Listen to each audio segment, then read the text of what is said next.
सुस्वागतम. संगीता भालसिंग या माझ्या यूट्यूब चॅनलवर तुम्हा सर्वांचे हार्दिक स्वागत. भूगोल इयत्ता 12वी हा विषय अभ्यासाला घेतलेला आहे. प्रकरण क्रमांक 8 भूगोल स्वरूप व व्याप्ती हे प्रकरण आपण अभ्यासत आहोत. हे आपलं शेवटचं प्रकरण आहे आणि यामधील उपघटक अभ्यासाला घेतला आहे व्याप्ती, म्हणजे भूगोलाची व्याप्ती आपण समजावून घेऊया. त्यासाठी तुम्हाला कृती पण दिलेली आहे करण्यासाठी. कृती दिलेली आहे करण्यासाठी ती काय पाहूया आपण. व्याप्तीमध्ये पहिल्यांदा तुम्हाला कृती करायची आहे, करून पहा. भूगोलात आपण शिकलेल्या संज्ञा व संकल्पना खाली दिलेल्या आहेत. म्हणजे आपण आतापर्यंत कोणकोणत्या संज्ञा अभ्यासल्या, संकल्पना अभ्यासल्या त्या दिलेल्या आहेत. इतर विषयात किंवा विद्याशाखेत तुम्ही शिकला असल्यास त्यांची नावे लिहा, किंवा इतर विषयात पण तुम्हाला अशा संकल्पना आलेल्या असतील. या संकल्पना खालील तक्त्यात लिहा आणि एक तक्ता दिलेला आहे, त्यामध्ये त्या संकल्पना किंवा संज्ञा लिहायच्यात. चर्चा करून खालील तक्ता 8.2 पूर्ण करा. आणि पुढे तक्ता दिलेला आहे तो असा आपल्याला पूर्ण करायचा आहे. पाहूया आपण. तक्ता क्रमांक 8.2 दिलेला आहे. त्या 2 रकाने आहेत. एक आहे संज्ञा किंवा संकल्पना आणि दुसऱ्या रकान्यात अन्य विषय, म्हणजे इतर विषयामध्ये ज्यामध्ये या संकल्पना आहेत, म्हणजे या संकल्पना दुसऱ्या विषयात आहेत का ते विषय लिहायचे आहेत. मग इथे कोणकोणत्या संज्ञा किंवा संकल्पना दिलेल्या आहेत, ते रिकाम्या जागा दिलेल्या आहेत. काही इथे फक्त एकच भरून दिलेली आहे आपल्याला, की उपजीविकेची साधने, कृषी उद्योग, व्यापार या अर्थशास्त्रात संकल्पना आहेत. मग या ज्या रिकाम्या जागा आहेत त्या आपल्याला संकल्पना कोणत्या विषयात आहेत त्या भरायच्या आहेत. पुढे इथे जागा कमी आहे त्यामुळे आपण पुढे पानावर या संकल्पना पाहूया. आणि शेवटी टीप दिलेली आहे तुम्हाला इथे, की तुम्हाला आवश्यकता वाटल्यास काही अतिरिक्त संकल्पनांचा समावेश पण इथे करू शकता. चला तर पाहूया. संज्ञा किंवा संकल्पना ज्या आहेत वेगवेगळ्या, याच संज्ञा व संकल्पना ज्या अन्य विषयामध्ये आहेत किंवा ज्या विषयांच्या आधारे त्या समजून घेता येतात त्या विषयांची नावे.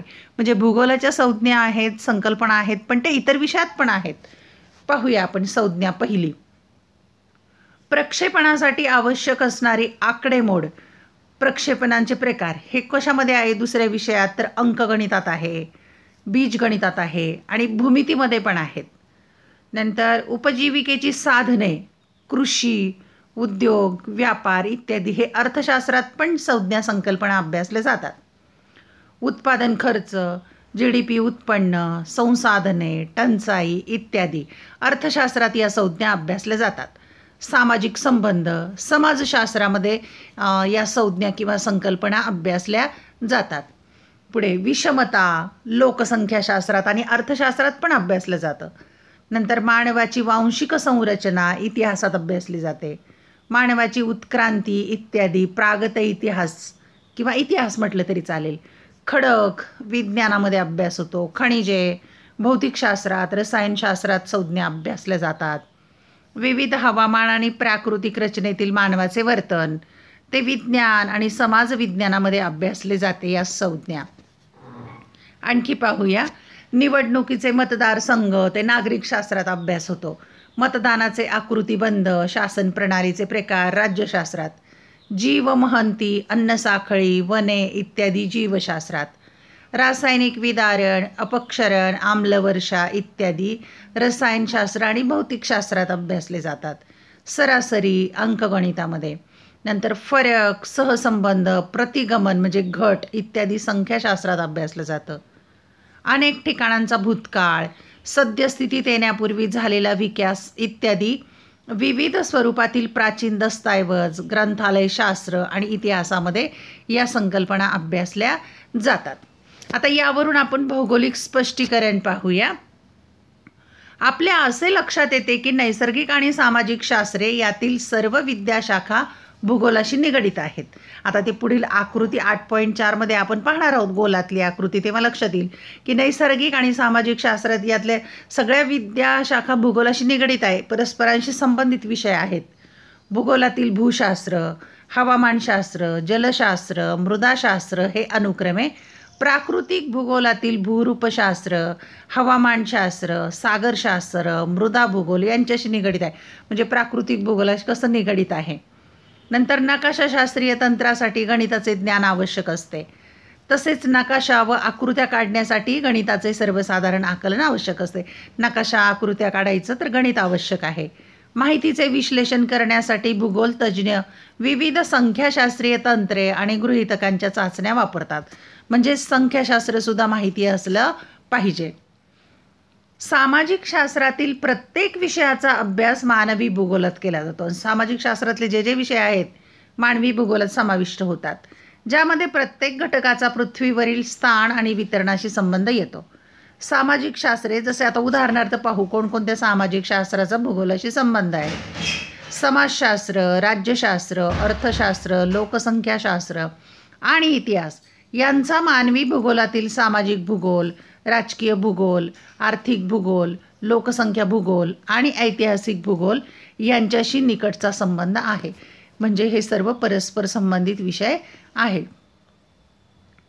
वरील सर्व विवेचनावरून आपण असा निष्कर्ष काढू शकतो की नैसर्गिक तसेच सामाजिक शास्त्रे यांच्याशी भूगोलाचा सहसंबंध आहे.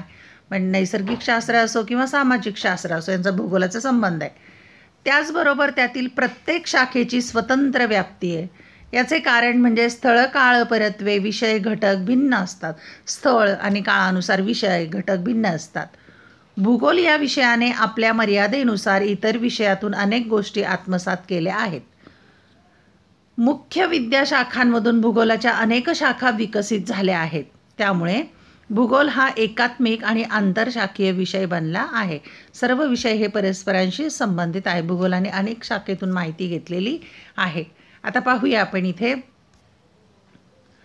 भूगोल विषयाच्या ज्ञानशाखा. भूगोल विषयाच्या प्रमुख ज्ञानशाखा पुढील प्रमाणे आहेत.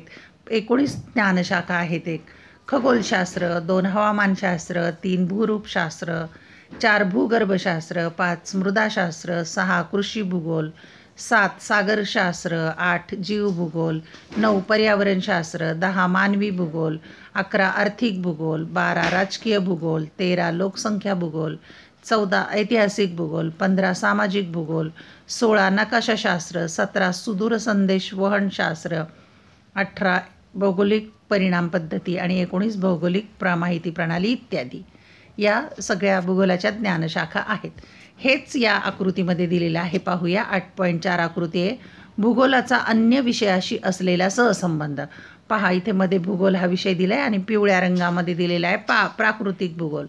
प्राकृतिक भूगोलामध्ये येतं भूशास्त्र, भूरूपशास्त्र, नंतर हवामानशास्त्र येतं, नंतर जीवशास्त्र किंवा जीवभूगोल, नंतर मृदाशास्त्र किंवा मृदा भूगोल. इथे गुलाबी रंगामध्ये आहे मानवी भूगोल. त्याच्यामध्ये काय काय येतं पहा.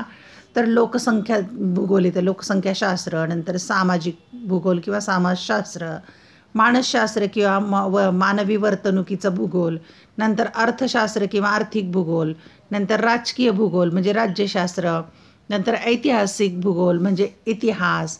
यानंतर निळ्या रंगामध्ये येतं आहे भौगोलिक पद्धती. त्यामध्ये काय काय येतं आहे तर संगणकशास्त्र किंवा भौगोलिक माहिती प्रणाली, नंतर भूगणिती शास्त्र, नकाशाशास्त्र आहे ते, नंतर आहे संख्याशास्त्र, भौगोलिक परिणाम पद्धती आणि नंतर आहे अभियांत्रिकी किंवा सुदूर संदेश. म्हणजेच अन्य विषयांचा आणि भूगोलाचा संबंध या आकृतीवरून आपल्याला दिसून येतो.